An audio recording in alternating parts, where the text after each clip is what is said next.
Hi friends, welcome back to my channel. Interesting వీడియోల కోసం నా ఛానల్ను సబ్స్క్రైబ్ చేసుకోండి. అది ఖలిస్తాన్ ఉగ్రవాదం పంజాబ్ అంతటా వ్యాపించి ఉన్న సమయం. అమృత్సర్లోని స్వర్ణ దేవాలయంలో తీవ్రవాదులు అడ్డా వేసి కేంద్రానికి సవాల్ విసిన పరిస్థితి. అప్పుడు ఉగ్రవాద తరచుగా స్వర్ణ దేవాలయంలోకి మంచినీరు కోసం వెళ్తూ లోపల ఉన్న తీవ్రవాదులతో మాటామంతి కలిపేవాడు. కొద్ది రోజులకి అకస్మాత్తుగా సైన్యం స్వర్ణ దేవాలయంపై దాడి చేసి అందులో దాగి ఉన్న కీలక ఉగ్రవాది బర్నేల్ సింగ్ భింద్రన్వాలాతో పాటు అనేక మందిని మట్టుపెట్టింది. అత్యంత రహస్యంగా స్థాయి భద్రతలో ఉన్న తమ సమాచారం బయటకు ఎలా వెళ్ళిందో అర్థం కాని పరిస్థితులది ఉగ్రవాదది. అయితే అసలు విషయం ఏంటంటే అప్పటి వరకు తమతో మాటామంత్రి కలిపిన ఆ రిక్షావాలా ఒక ఐపీఎస్ ఆఫీసర్. మారు వేషంలో వచ్చి సమాచారాన్ని అంతా సైన్యానికి సేకరించిన వ్యక్తి పేరే అజిత్ దోవల్. అప్పటికి ఇప్పటికీ దేశానికి ఏ సమస్య వచ్చినా తానున్నానంటూ రంగంలోకి దిగి పరిస్థితి చక్కదిద్దే ఆ మాస్టర్ స్పైపై స్పెషల్ వీడియో ఈరోజు మీకోసం. అజిత్ కుమార్ దోవల్ 1940లో ఉత్తరాఖండ్లో జన్మించారు. ఆయన తండ్రి సైన్యంలో పనిచేశారు. దీంతో ఆయన విద్యాభ్యాసం మిలిటరీ స్కూల్లో జరిగింది. ఆ తర్వాత ఆగ్రా యూనివర్సిటీ నుంచి డిగ్రీ ఎకనామిక్స్లో పీజీ చేశారు. అజిత్ దోవల్ 20 ఏళ్ల అతి చిన్న వయసులో ఇండియన్ పోలీస్ సర్వీస్కి ఎంపికై కేరళ క్యాడర్ని నియమించబడ్డారు. కేరళ క్యాడర్లో 4 ఏళ్ల పాటు పనిచేసిన అజిత్ దోవల్ కేంద్ర సర్వీసులోకి మారుతూ ఇంటెలిజెన్స్ బ్యూరోలోకి వెళ్లారు.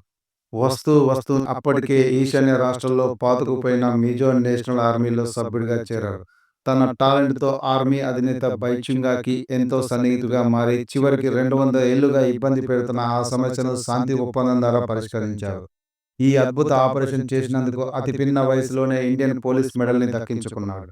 పంజాబ్ ఖలిస్తాన్ ఉగ్రవాదం పెచ్చుమీరి స్వర్ణ దేవాలయం కేంద్రంగా కార్యకలాపాలు చేపడుతుండటంతో అప్పటి ప్రధాని ఇందిరాగాంధీ సైనిక చర్యకు ఆదేశాలు జారీ చేశారు. అయితే ఆ దేవాలయం సిక్కులకు అత్యంత పవిత్రమైనది కావడంతో సైన్యం కూడా కాస్త ఆచితూచి ఆ ఆపరేషన్ నిర్వహించాలని భావించింది. లోపల ఎక్కడెక్కడ ఉగ్రవాదులు నక్కి ఉన్నారు, వారి వద్ద ఉన్న ఆయుధాలు ఏవి, వారిని ఎలా లొంగదీసుకోవాలని సైన్యాధికారులు ఎత్తుగడలు వేస్తున్నారు. వారికి పూర్తి సమాచారం ఇచ్చేందుకు ఇంటెలిజెన్స్ బ్యూరో నుంచి దోవల్ రంగంలోకి దిగారు. ముందుగా రిక్షా వాళ్ళ స్వర్ణ దేవాలయంలోకి ప్రవేశించి ఐఎస్ఐ గూఢచారుల వారిని నమ్మించాడు. వారికి సంబంధించిన పూర్తి సమాచారం దశలవారీగా సేకరించి సైన్యానికి అప్పగించాడు. వారి బలంపై పూర్తి అంచనాకు వచ్చిన సైన్యం ఒకరిని కూడా మిగల్చకుండా అందరినీ తుదముట్టించింది. ఈ ఆపరేషన్కు గాని దోవల్కు అరుదైన గుర్తింపు లభించింది. కేవలం సైన్యంలో పనిచేసే వారికి మాత్రమే ఇచ్చే ప్రతిష్టాత్మక కీర్తి చక్ర అవార్డును ఈ ఒక పోలీస్ అధికారికి ఇవ్వడం జరిగింది. ఇంటెలిజెన్స్ బ్యూరోలో పనిచేస్తున్న మొదటి రోజు నుంచే దోవల్కు పాక్ చర్యపై 100% ఖచ్చితత్వం ఉండేది. పూర్తిగా ఉగ్రవాదిని నమ్ముకున్న సైనిక దేశం రానున్న రోజుల్లో ఎలా కుప్పకూలనుందో ఆయన గతంలోనే వివరించారు. పాకిస్తాన్లో దాదాపు 7 ఏళ్ల పాటు అండర్ కవర్ ఏజెంట్గా పనిచేశారు. ఎన్నో కీలకమైన సైనిక రహస్యాలను భారత సైన్యానికి అందించాడు అజిత్ దోవల్. ఉగ్రవాద సంస్థ జైషే మహమ్మద్ చీఫ్ మౌలానా మసూద్ అజర్ను ఒప్పించడానికి పాకిస్తాన్ పోర్బలంతో ఉగ్రవాదులు IC-814 అనే ఇండియన్ ఎయిర్లైన్స్ విమానాన్ని 24 డిసెంబర్ 1999న హైజాక్ చేశారు. దానిని ఆఫ్ఘన్లోని కందహార్కు మళ్లించారు. అక్కడ వారితో చర్చలు జరిపేందుకు వెళ్లిన బృందంలో దోవల్ కూడా ఉన్నారు. అయితే ప్రయాణికుల భద్రతా దృష్ట్యా అప్పట్లో మిలిటరీ ఆపరేషన్కి దూరంగా ఉన్నప్పటికీ ప్రస్తుతం జరుగుతున్న ఆపరేషన్ సింధూర్లో నాటి Kandahar hijack mastermind Masood సోదరుడు అబ్దుల్ రఫూక్ అజార్ని విజయవంతంగా మట్టుపెట్టగలిగారు.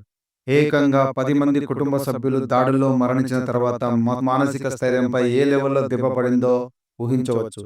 ఇది దోవల్ స్టైల్ ప్రతీకారానికి మచ్చుతునక. అంతేకాదు భారత్కు వ్యతిరేకంగా ఉగ్రవాద కార్యకలాపాలకు పాల్పడుతున్న వాళ్ళు పదుల సంఖ్యలో బైక్పై వచ్చే గుర్తు తెలియని వ్యక్తుల చేతిలో హతమవుతున్నారు. అందుకే ఉగ్ర ముఠాల నాయకులు బైక్పై వచ్చే వ్యక్తులు ఎవరైనా అనుమానాస్పదంగా కనిపిస్తే చాలు భయపడి పారిపోయే పరిస్థితులు కనిపిస్తున్నాయి.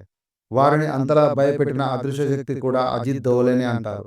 అటు ఇంటెలిజెన్స్ బ్యూరోలో దీర్ఘకాలిక అనుభవంతో పాటు ప్రపంచవ్యాప్తంగా నెట్వర్క్ ఉన్న అజిత్ దోవల్ ఈ 10 ఏళ్లలో అనేక క్లిష్ట సమయాల్లో కీలక నిర్ణయాలతో తన మార్కు చూపించారు. ISIS ఆక్రమణలో ఉన్న ఇరాక్లోని తిక్రిక్లో చిక్కుకుపోయిన 46 మంది ఇండియన్ నర్సులను విజయవంతంగా వెనక్కి తీసుకురాగలిగారు. ఇక ఈశాన్య రాష్ట్రాల్లోని నాగాలాండ్ వేర్పాటువాదులతో పాటు యూరి, పుల్వామా ఉగ్రదాడుల తర్వాత ఊహించని రేంజ్లో పాకిస్తాన్పై ప్రతీకారం తీర్చుకున్నారు. సర్జికల్ స్ట్రైక్స్ అంటే ఇలా ఉండాలి అనే విధంగా దేశం దాటి మరీ ఉగ్రవాదులని వాళ్ళ స్థావరంలోనే విజయవంతంగా మట్టుపెట్టి రాగలిగారు. దీంతో అటు కేంద్రంలోని పెద్దలకు ఇటు దేశంలోని ప్రజలకు అజిత్ దోవల్పై నమ్మకం 100 రెట్లు పెరిగింది. దీంతో 2019లో మరోసారి ఆయనను అదే పదవికి ఎంపిక చేశారు. జమ్మూ కాశ్మీర్కి ప్రత్యేక హోదా కల్పించే ఆర్టికల్ 370 రద్దు విషయంలో ఆయన పాత్ర అత్యంత కీలకం. సమాచార సేకరణ విశ్లేషణలో అనుసరించిన విధానాలు కేంద్రానికి ఆర్టికల్ 370 రద్దు విషయంలో ప్రత్యేక గుర్తింపు తెచ్చాయి. ఆర్టికల్ రద్దు సమయంలో కేంద్రం చేసిన ఓ ప్రకటన పాక్కు ముచ్చెమటలు పట్టించేలా చేసింది. అది కూడా దోవల్ వ్యూహాత్మక శక్తికి నిదర్శనం. అదే సంపూర్ణ కాశ్మీర్, పాక్ ఆక్రమణలో ఉన్న కాశ్మీర్ కూడా భారత్లో అంతర్భాగమేనని ప్రకటించడం పాక్కు మింగుబడని విషయం. దశాబ్దాలుగా ఉగ్రవాదాన్ని నమ్ముకున్న పాకిస్తాన్కి ఊహించని రీతిలో షాక్ ఇచ్చారు దోవల్. పహల్గామ్ ఉగ్రవాద దాడి తర్వాత సివిల్ మాక్ డ్రిల్ పేరుతో దేశవ్యాప్తంగా హోంమంత్రిత్వ శాఖ తరపున కార్యక్రమం నిర్వహిస్తామని ప్రకటన వచ్చేలా చేసి పాకిస్తాన్ ఆర్మీ రాజకీయ నేతలను ఏమార్చారు. కానీ ఎవరు ఊహించని విధంగా లష్కర్-ఏ-తోయిబా, జైషే మహమ్మద్ ఇతర ఉగ్రవాద క్యాంపులపై అర్ధరాత్రి దాడులతో కాలరాత్రిగా మార్చేశారు.